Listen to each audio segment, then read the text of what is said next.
Bonjour les explorateurs, cette vidéo est une suite basée sur les secrets d'un animé excellent qui d'ailleurs ne m'a pas paru satisfaisante en raison de son manque d'exhaustivité, hormis qui plus que c'était une vidéo à but présentatif. Donc dans cette vidéo, nous passerons en revue différents points pour éclaircir les choses qui font qu'un anime est excellent.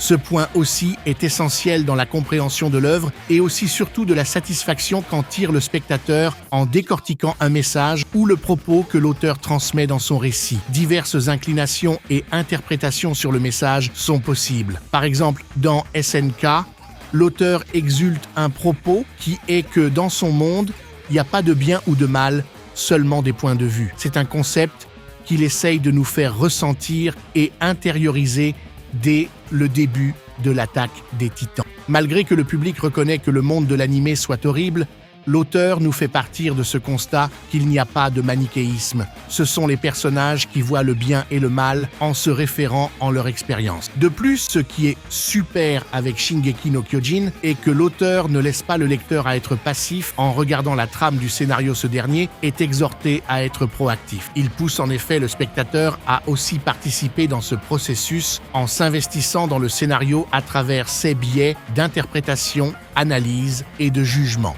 Sur le cas de SNK, le message précédemment énoncé que l'auteur transmet est profond, car il le montre en faisant une dichotomie de points de vue ou opposition entre les habitants de Mar et de Paradis. En outre, le message renferme de la profondeur s'il y a des propos sous-jacents qui viennent éclaircir le propos formulé, comme dans celui de SNK.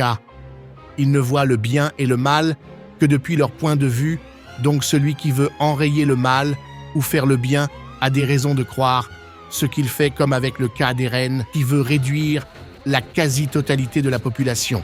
Selon les personnages, c'est mal, mais pour Eren, c'est bien car il y a des raisons qui justifient sa cause.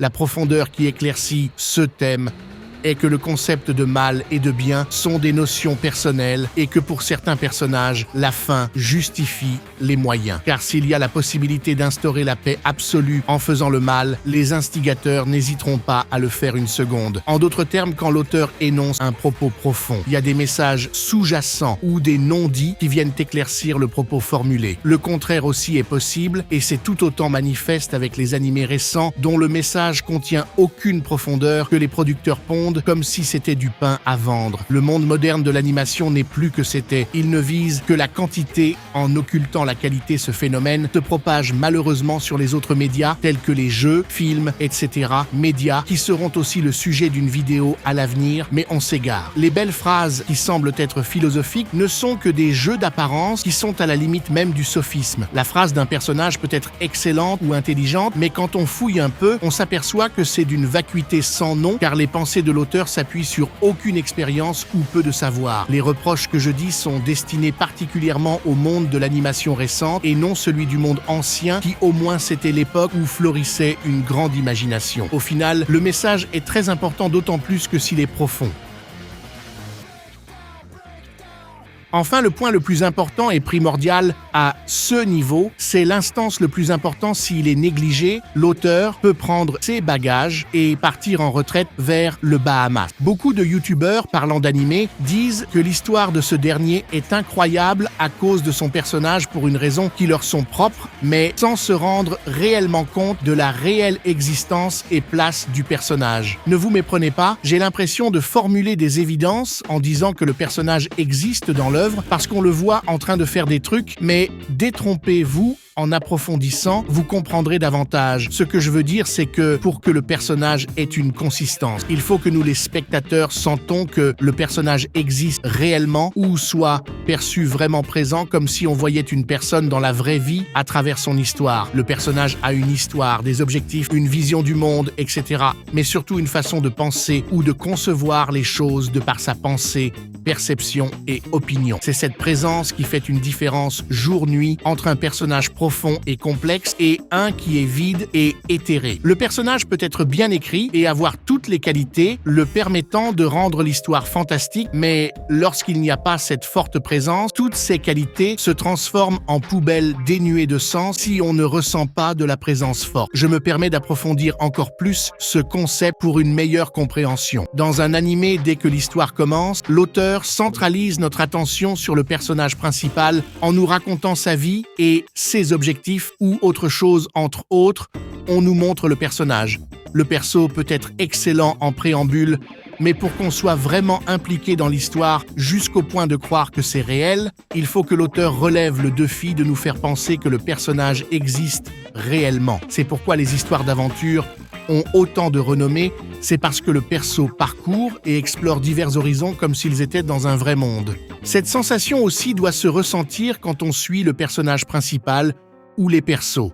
Il peut avoir 1000 qualités possibles ou la meilleure écriture du monde, mais s'il n'y a pas de consistance ou de sensation d'existence qui rentre en jeu, ce dernier ne devient pas convaincant. Dès que ces deux sont combinés, on devient impliqué dans le parcours du personnage et attisé par cette envie de vouloir suivre l'aventure du personnage, et je suis convaincu que la plupart d'entre vous ont ressenti ça quand ils ont vu leur personnage préféré poursuivre leurs meilleures aventures. Voici 2 exemples. La première est celle de Vinland avec Thorfinn qui veut se venger de la mort de son père. Dans ce registre, on ne suit pas un personnage dénué de sens. Bien sûr que le concept de vengeance, c'est du vu et revu. Néanmoins, hormis la vengeance, l'introduction de nouveaux concepts et de propos ont rendu la vengeance de Thorfinn plus complexe, nuancée et dynamique, car la cause de la vengeance a été bien ficelée et la relation qu'il entretenait avec Askeladd, qu'il était censé tuer, a porté du poids et a rendu Thorfinn plus humain. Dans ce premier cas, on suit un personnage qui émet une forte présence au point de croire qu'il est vivant et non un PNJ qui se contente de faire les choses comme un paysan stupide. Dans le second cas, où on ressent aucune présence avec le personnage des exemples, il y en a pléthore, ce sera vite expédié avec celui-là. Dans Black Summoner, qui est un isekai, Kelvin se réveille dans un autre monde, mais ses souvenirs sont échangés avec des compétences. Devenu invocateur, il part en voyage avec la déesse qui l'a amené dans le nouveau monde, devenu aussi sa toute première adepte. Le personnage en termes d'écriture est très mauvais.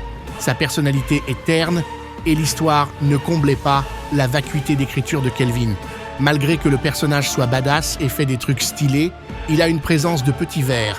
Il fait de grandes choses, mais on dirait un PNJ. Un second exemple de ce catégorie qui est The Eminence in Shadowseed a été réincarné dans un autre monde. Il mène 2 vies différentes. Le matin, il fait exprès d'être faible et le soir, il devient extrêmement puissant et sort pour battre les méchants comme un certain justicier noir que j'apprécie particulièrement, dont je ne prononcerai pas le nom. Bref, le héros fait des trucs de ouf, mais en soi, il a une présence de petit verre et l'animé n'est pas incroyable, ni le développement de Sid. Vous voyez le point, ces 2 exemples font une différence jour-nuit entre un perso consistant et un autre vide de sens, bien que les 2 exemples soient issus du monde moderne de l'animation. Ce fait prouve qu'il y a une grande différence de quotient intellectuel de création. L'auteur de Vinland est un génie qui se surpasse car il veut créer un chef-d'œuvre et aussi sortir des codes classiques, tandis que l'auteur de Dark Summoner est un paysan qui se contente de suivre la norme. En tant que spectateur, on sait que le personnage n'existe pas car il est sur un écran, cependant l'exploit réside dans le désir de l'auteur, voulant nous faire croire qu'il existe. Au final, plus il y a de consistance par la présence du personnage, plus l'animé devient excellent. Et le mieux, on apprécie le personnage et devenons impliqués. C'est en vertu de cette raison que la plupart aiment leur perso préféré, mais ne sont pas réellement conscients de l'importance de la consistance du perso qu'ils admirent. Voilà les explorateurs, c'est la fin de la vidéo. J'espère que vous l'avez aimé. Je tiens à rappeler que la vidéo est à destination subjective et ni objective. Toute remise en question est la bienvenue, tant que c'est dans le respect, bien sûr. J'établis juste un jugement en fonction de mon analyse, mes références et les expériences que j'ai vécues à travers les diverses histoires des animés que j'ai vus. Cette vidéo aussi n'est pas exhaustive et il y a encore beaucoup de terrain à explorer, mais ce sera sur d'autres vidéos. N'hésitez pas à me dire ce que vous en avez pensé dans les commentaires et d'ici là, je n'ai plus qu'une seule chose à vous dire à la prochaine et explorez toujours d'autres univers.